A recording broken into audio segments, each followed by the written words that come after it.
ओम बड़ा देवाय नमः, ओम बड़ा देवाय नमः, ओम महादेवाय नमः। जप तप जोग यज्ञ ना ज्ञाना, एक ही आधार बड़े देव भगवाना। भगवान बड़े देव द्वारा 3 लोगों की अस्तित्व के बारे में बताया गया है। एक तो यह लोक जिसमें ये मनुष्य लोक या पृथ्वी लोक जिसमें हम रह रहे हैं, ये सृष्टि है अथवा स्थूल लोक कहते हैं, इसको स्थूल लोक कहते हैं, इसमें हम रहते हैं। यह आकाश छित जल पावक गगन समीरा 5 तत्वों से ये बना हुआ होता है। भगवान बड़ा देव द्वारा यहाँ स्थापना अर्थात इसका निर्माण और विनाश दोनों चीज़ें यहाँ होती हैं। लेकिन ये लोग बहुत अच्छा लोक है। यहाँ जो मनुष्य रहते हैं ये भगवान की आराधना करके सब कुछ प्राप्त कर सकते हैं। बड़े भाग्य मानुष तन पावा सो दुर्लभ सब संतन कावा। यह लोक इतना अच्छा है। इसके अतिरिक्त जो दूसरा लोक की कल्पना की गई है या श्रुतियों के आधार पर बताया गया है, सूर्य चांद से भी परे एक लोक जिसे ब्रह्मपुरी कहते हैं, ये ब्रह्मपुरी है। ये ब्रह्मपुरी के जिसमें ब्रह्म लोक भी कहते हैं, सूक्ष्म लोक होता है। इस ब्रह्मलोक से परे या ब्रह्मपुरी से परे एक विष्णुपुरी होती है जिसमें विष्णु भगवान का अस्तित्व बताया गया है।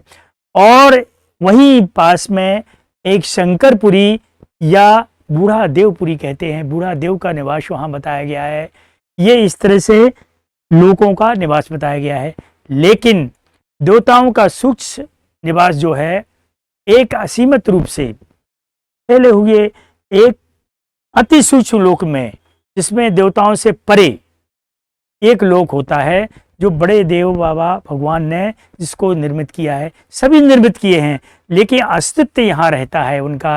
ये तीनों लोकों से अलग एक सूक्ष्म लोक होता है जो बड़े प्रकाशमय होता है, जिसे अखंड ज्योति भी कहते हैं, जिसे आदि शक्ति भी कहते हैं, जिसे शिव शक्ति भी कहते हैं, बड़ा देव नाम से जाना जाता है। ये इस तरह से शक्ति है।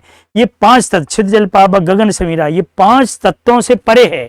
यहाँ ये 5 तत्व नहीं होते हैं और इनको देखा भी नहीं सकता है, ना किसी मनुष्य के द्वारा इन्हें देखा जा सकता है। लेकिन भगवान बड़े देव की अगर कृपा है आपके ऊपर तो आपको दिव्य चक्षु के द्वारा इनको दिखाई पड़ सकते हैं, भगवान के कृत दिखाई सकते हैं, भगवान की लीलाएं दिखाई पड़ सकती हैं आपको। और इन्होंने कैसे निर्माण किया है, भगवान बड़ा देव ने किस तरह से पूरी सृष्टि का निर्माण किस तरह से चला है, ये सब चीज़ें यहाँ दिखाई पड़ सकती हैं। सबसे सुंदर लोक, लेकिन बड़ा देव भगवान का कहना है या उनके ज्ञान में कहा गया है कि सबसे सुंदर लोक जो है वो सूक्ष्म लोक से भी बड़ा है, वो है स्थूल लोक जिसमें हम रहते हैं। तुलसीदास जी ने साफ लिखा है कि बड़े भाग्य मानुष तन पावा सुर दुर्लभ सब संतन गावा। ये मनुष्य का शरीर जो है सूक्ष्म लोक में पृथ्वी लोक में ही मिलता है। इसमें सभी प्रकार के रसों का भोग कर सकते हैं, नाना प्रकार के सुख दुख अच्छा बुरा सब कुछ आप भोग कर सकते हैं। ये सभी देवताओं को नसीब नहीं होता है, ये सभी देवताओं को नहीं मिलता है। इसलिए इस लोक की कल्पना सबसे अच्छी की गई है और इसमें सुख दुख हैं, सभी प्रकार का आप भोग सकते हैं। इसलिए आप निराश ना हो, जब आपको दुख हो तो निराश ना हो। कहा जाता है नर हो न निराश करो मन को, कुछ काम करो कुछ काम करो, जग में रह के कुछ नाम करो। यह जन्म हुआ किसी अर्थ हो, यह जन्म हुआ किसी अर्थ हो, समझो नहीं से ये निराश अपना, पथ आप प्रशस्त करो अपना। इस मृत लोक में सूक्ष्म लोक में रह, सूक्ष्म लोक से अलग रह करके आप स्थूल लोक में रह करके आप कुछ काम करिए जिसमें आपका नाम हो, भगवान का भजन करिए, बड़े देव भगवान को का ज्ञान फैलाते रहिए। और मैं आपसे आशा है भगवान बड़े देव का ये ज्ञान फैलाते रहें, इसको लाइक सब्सक्राइब करते रहें। धन्यवाद। जय हिंद, जय भारत, जय बड़े देव भगवान की जय, जय बड़े देव, जय जय बड़े देव।